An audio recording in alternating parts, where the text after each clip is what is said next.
For the record, there will be no consumption of macaroni, cheese, or a crafty combination of the two in this video.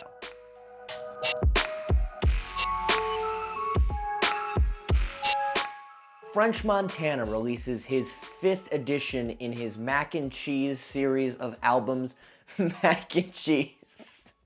I can't say it with a straight face, I'm sorry. You might recognize French Montana for his various features on various rap albums around the end of the 2000s era into the early 2010s. The songs that immediately pop into mind for me are his hook on All the Way Up with Fat Joe and Remy Ma, his verses on 2 A$AP Ferg songs, the East Coast remix, and more notably, the Work remix. There's the song he did with Diplo and Lil Pump for Deadpool 2, Welcome to the Party, and the list goes on and on and on. Either that, or you recognize him from the hit single off of his album Jungle Rules, Unforgettable with Sway Lee. The New York rapper has had, to say the least, a very impressive career in rap, going on to release 5 studio albums and 24 mixtapes.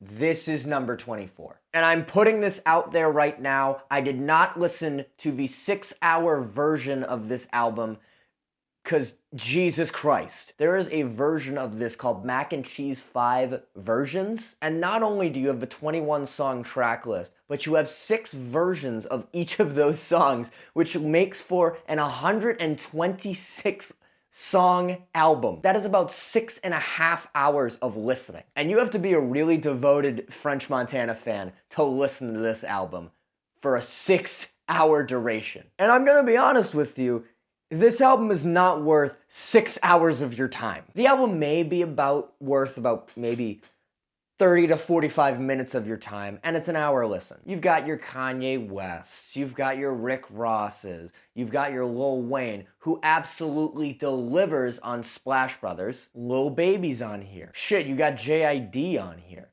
And I was really shocked that JID was one of the weaker verses on this album. I could go into semantics all day talking about your features here, but to make a long story short, I wasn't too blown back by this album. I didn't know what I was expecting going into this album, to be completely honest. This album has a lot of moments on here where you're either really blown back by what you're listening to, or you're just kind of like, okay. Great example of where you're blown back is on a song like Okay, which delivers that really hard trap energy that Montana is known for. And I was especially impressed with the song Where They At with Kanye West and West Side Gun. You know, it gives that sort of like traditional hip-hop sound to it. And that's one thing I will compliment this album for. The production value on here is unreal. You get that first taste of it when you hear the intro, Dirty Bronx intro, and it's all the way throughout. However, there's one thing that this album does that I don't like, that so many hip-hop albums do, that I'm so sick of.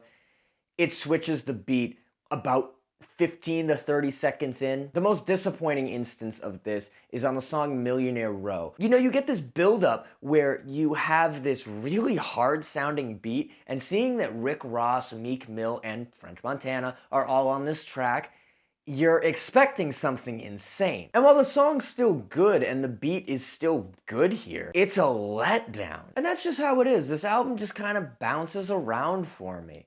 It's got its great moments, but then it just has those moments that leave you like, okay, I guess. For most of the album, I'm really either enjoying it for the features, I'm enjoying some of the flows that French Montana delivers. Similar to my thoughts on 21 Savage's American Dream, this feels like one of those albums that you're going to listen to and love for the first several times you listen to it, and then you're just going to put it down and then stop listening to it within about a month or 2 of its release. French Montana's Mac and Cheese 5, I'm sorry, I still can't say it with a straight face, is getting a 3 out of 5 scratches.